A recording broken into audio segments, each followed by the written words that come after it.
personal or anything. Sorry, I'm just trying to be a pirate, and I think this is a really sorry excuse for one. I was like, I had this hat here. She'll grab it, and I was asking, like, do you think this would pass as a pirate hat? Because I am so unfortunate that my parents will not buy me a pirate hat, like pirate hat, and then they say something about their kids starving in Somalia, and like, no, there are real pirates in Somalia. So I just end up with this little navy hat and a life jacket. So you might be wondering why I'm talking about life jackets and pirate hats and pirates in Somalia. Well, I am actually going to be talking about something serious for once. It's writing poems inspired by olden times, or as I like to refer to it, gore and glory. Writing poems inspired by olden times. So I heard that Blackbeard the pirate used to put firecrackers under his hat so that his head would spark and smoke. He thought it intimidated his enemies. I'm sure it did. If you just see somebody's head sparking and smoking and them not looking scared, I think that would be pretty intimidating. History is a lot more than just dates and dead presidents. History is everything that has ever happened to everyone who ever lived. And I know that I should find some synonyms for ever, but oh. Rock and roll and rap, are part of history too, much as I wouldn't like it. My sister's giving me a weird look. History is all the songs that have ever been sung, and all the paintings that have ever been painted. Glorious. Sorry if I'm a little biased about music. Tip number 1. For poetry inspiration, look to history.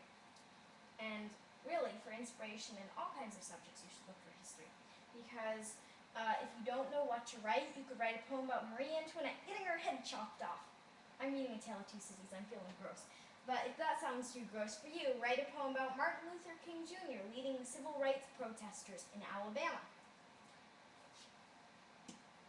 When you write poems inspired by history, you can choose from thousands of dastardly deeds and heroic acts.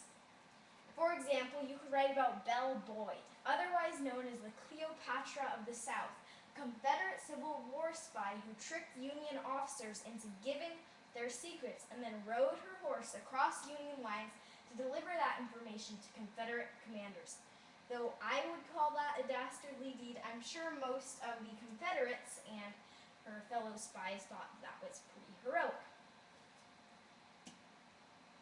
When you write poetry inspired by history, you can choose from thousands and probably millions of interesting characters. Like I said, history is full of pirates. Speaking of which, I wrote this poem about Blackbeard the Fierce Pirate, one of my favorite characters from history. Oh, go to a town in England, and perhaps you can hear the tale of a fierce pirate named Blackbeard, who drank much rum and ale. He put firecrackers in his hat, and his beard made many fear. He'd make their girls walk the plank without sparing a single tear. He blasted ships of war to pieces with no thought of the people who'd die, killed all those who surrendered, and never surrendered a sigh. He killed anybody he hated. He tortured stowaways and spies alike. He drowned his first mate just for fun, and ran his cousin under a spike. He had 8 boxes full of knives. On his ship there were cannons 9. I'm laughing because none of this is historical. He took pride in his shiny pistols, which looked elegant and fine. He needed to make men cry for mercy, although no mercy he gave. He just ran them through with a wave of his knife and made his mother roll in her grave. I am so sorry.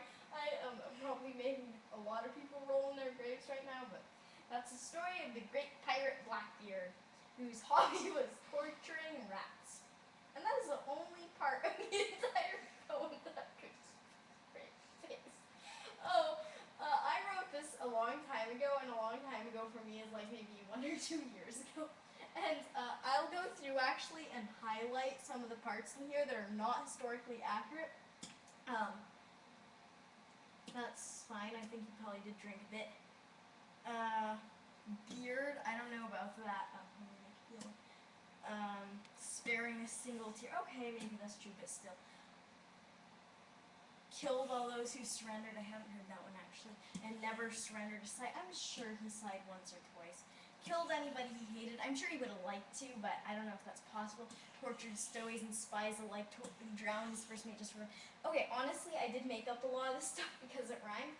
But that's the point. It doesn't have to be a bunch of dry facts about history. You can read a textbook for that. I made up and added a lot of these things for dramatic effect. For instance, that thing about Blackbeard torturing rats, well, rat rhymes with hat, and I thought it added to the poem. If anything, it was the only thing that I could say seriously.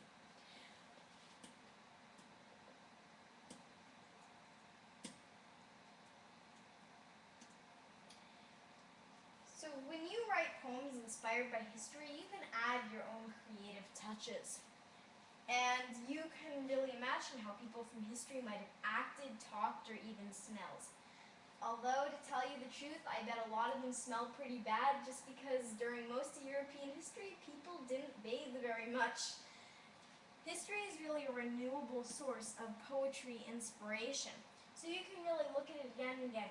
History really spans thousands of years, and if you want to go into like geologic and dinosaur kind of stuff, you're going to find millions. And you don't have to limit yourself to just writing about one person. You could write poems about castles or citadels, protesters or presidents, brigands or brigadier generals. You could write 365 poems and still cover just 1 year of our hundreds and thousands of years of history.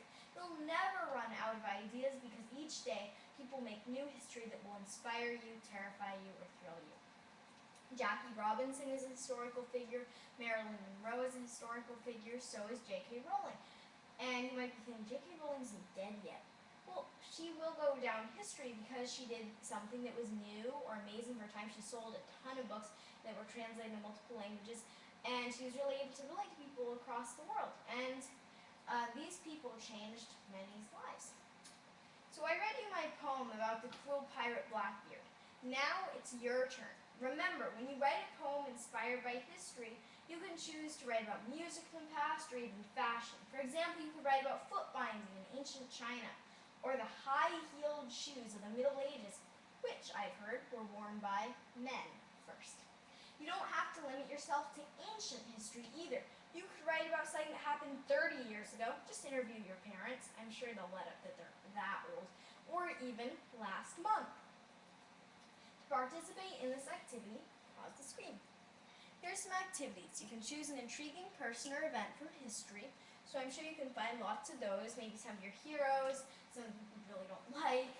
I'm sure you can also find lots of those. Discover information about this person or event. You can use the internet or make an expedition to the library. I would actually suggest both. It's good to get both online and print sources. Write down interesting details that you discover, some note-taking skills. Write down action words and adjectives to describe your person event. So make a list, verbs, action words, and then adjectives. And then write a poem about the event or person using your list for inspiration. If you're feeling lazy, well, not really lazy, maybe if you just don't want to make that extra effort, try writing a poem about a historical person you just learned about in school. Wait a second, no, that's not being lazy. Actually, that is going to help you review the things you learned. So that's a really good idea. Write a poem about a historical person you just learned about in school. You'll already know plenty about them, and writing a poem about them will help you remember the information and do better on the test. So that is a good way. When you write about the dead at Gettysburg or the temples of Chichen Itza, you really have to think about the subjects in a new way. You can think about colors and shapes and sounds and smells, and you can imagine what it felt like to be there. So that's a really powerful thing about poetry, is that you are really creating the senses for your readers. For readers who haven't really been there, and for yourself, you haven't really been there, and you're able to really recreate that. Writing poems about historical events or characters you are studying in school offers you the chance to use your imagination and really feel the excitement of other people's lives. You don't have to focus on famous people. You could write about a time period or a historical event from the point